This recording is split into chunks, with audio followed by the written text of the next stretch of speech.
Hey, what is going on you guys? It's Epic here and welcome back to a new video, and we've got some huge Tiny Tina's Wonderlands news today. Now strap yourselves in because it's going to get a little bit wacky here. Jumping right into it, a random out of nowhere announcement: Tiny Tina's Wonderlands is going to be launching on Steam this Thursday on the 23rd of June. Now this is absolutely massive news because if you remember, Borderlands 3 had a 6-month exclusivity deal with the Epic Games Store, but Tiny Tina's Wonderlands is seemingly different, dropping on the Steam store not even 6 months after the launch of Wonderlands. Now it's unclear whether or not this is because of the performance of the title. We all know that by now Tiny Tina's Wonderlands, while it did do quite well in terms of financials, it didn't perform that well in terms of community reception. And as of late, the game has come under fire for its poor DLC releases, not offering much content to the game despite having a full price DLC season. So it does make you wonder if the reason for it launching on Steam is because Gearbox and 2K are aware of the way the title is performing and perhaps want to draw in some extra publicity for the title considering how it has been received as of late. It also does say that Steam players will be able to pick up the game for a special Steam launch price and get the Golden Hero Armor Pack until July 7th, 2022.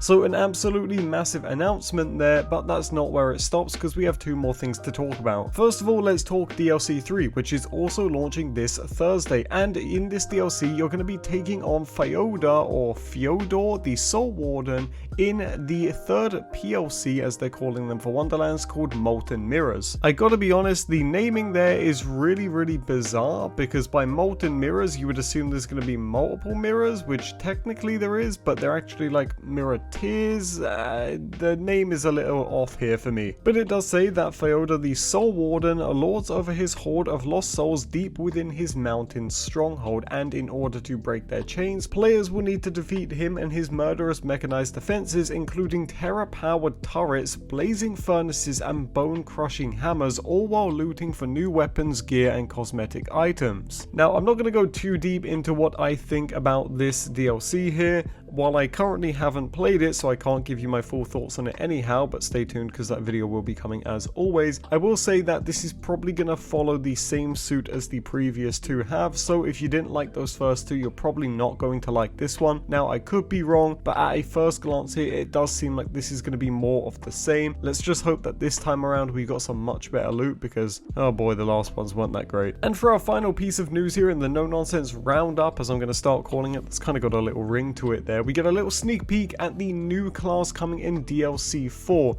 and we now know that it is going to be called the Blight Caller. Coming soon in DLC 4, this shamanic elementalist channels spirits and summons storms to wear down foes with poison and elemental damage. We also have some concept art of the new class on screen here if you want to take a look at that, and it does seem that yes, this is going to be more of an elemental damage focused class. This does worry me for a multitude of reasons, the main one being that this might just reinforce the Stabbermarts multi-class meta, because Stabbermarts, as you know, is disgusting with dots. This was my main fear when multi-classing first came around, that there would be just these hard meta for class combinations, but who really knows. I'm sure I might be able to whip up some nice Clawbringer builds with it too when that finally comes out. But guys, that does it for all of the news today. I didn't want to waste your time here. I wanted to give you guys the no-nonsense roundup, so if you enjoyed it, be sure to let me know in the comment section down below and let me know what you think of the news today. I, for one, am extremely surprised at the sudden Steam release. Man, that's going to be a talking point for sure. But gamers, thank you so much for watching this video. Take it easy, and I will see you all in the next one.